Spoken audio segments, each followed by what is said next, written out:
Hi, my name is Scott Armstrong, and I'm a graduate student in BIO555. And today, for my public service announcement project, I will be talking about biodiversity. What is it, and why is it important? We will be doing it from sunny Florida in the Panhandle, with the Gulf of Mexico just behind me, at St. Andrews State Park. Our first habitat is a coastal dune environment. So, what is biodiversity? Biodiversity is the species diversity, the ecosystem diversity, the genetic, phylogenetic diversity that a habitat can provide. Behind me are sea oats, Eunola paniculata. And this species has evolved to live within a marine setting with just in a few yards of salt water, where it has to deal with high salt concentration, wind, drought resistant. It has to be drought resistant. This is a species that is very tough, and not many other species can live in an environment like this. And with a few other species of grass and sandy pine and very few other species, you're going to find sea oats all along the southeastern United States, along the coast, and they're very important because they help add structure to the dunes. You can see the dunes right here. These sea oats act as a skeleton, a framework to kind of give the dunes their shape. And so when storms come, because we're frequent with hurricanes and the tropical storms, they act as a barrier to help protect the habitats of pine land that live behind. I don't know if you can see just over the edge here. So they act as an ecosystem service, as a barrier, a buffer zone for what might lie behind that cannot withstand a direct onslaught from a hurricane. And not only are they protecting the area behind them, but they also act as a habitat here for species that live right on the beach, like beach mice and various crab species. When sea turtles come, they'll nest right near the sea oats. So they help not just the animals here, but also helping the animals behind. And they act as a way to allow for a beach to build out in this direction for people to have recreational area. So they're helping not just the habitats behind them, the area that they're in, but also they act as an ecosystem service for people. Now our next habitat is a saltwater marsh, and we're gonna head over there next. Hello, we are now in our second habitat. We are in a saltwater marsh. And one way you know is that you're surrounded by black needle rush, Juncus romarinaris. And what makes this area different in our last habitat is that this is a brackish water environment. It's not fully salt. This is where salt comes in from the ocean and mixes with fresh water, and you get that brackish water condition. It's a little bit the intermediate in between.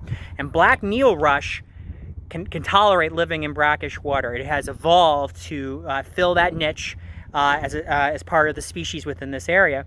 It provides a base of vegetation for this environment for numerous other species to thrive, like various reptiles like mangrove water snakes and diamondback terrapins that can also tolerate the brackish water conditions. There's many fish that also can thrive in these brackish water conditions, and they get very large too.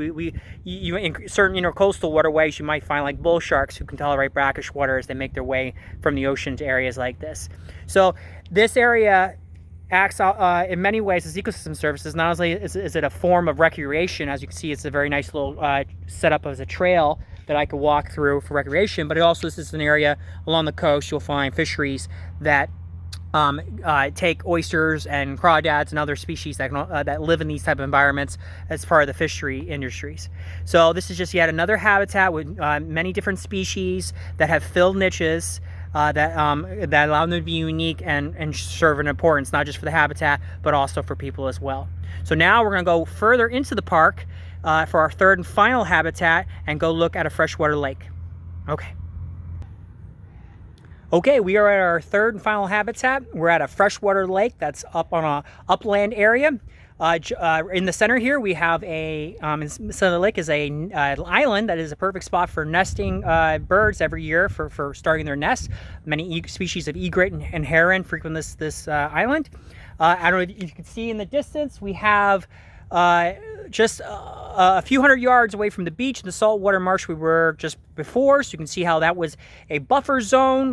The dunes, everything we talked about earlier, that acted as a barrier to freshwater habitats like this one. Here you're going to find species that need fresh water, more reptiles like alligators, water moccasins that frequent fresh water, many freshwater waterfowl, and we have numerous species of plants that prefer fresh water like saw palmetto, various species of reed and oak that frequent near the edge of the freshwater lake, as well as pine, which is actually going to be how we finish today's public service announcement.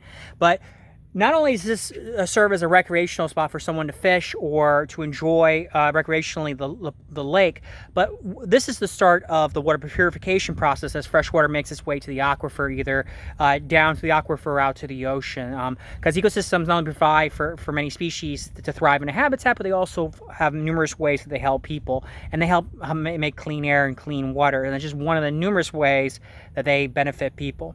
And from here, we're going to go just do a quick little observation specifically on a pine tree to end up today. So hold on 1 second.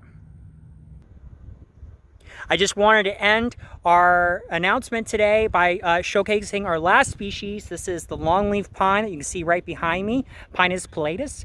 This species, not only for its importance in the ecosystem, it's a home to numerous species, including like the plated woodpecker, which only nests in longleaf pine. This is a species that's helped out humans for many years for its ecosystem services.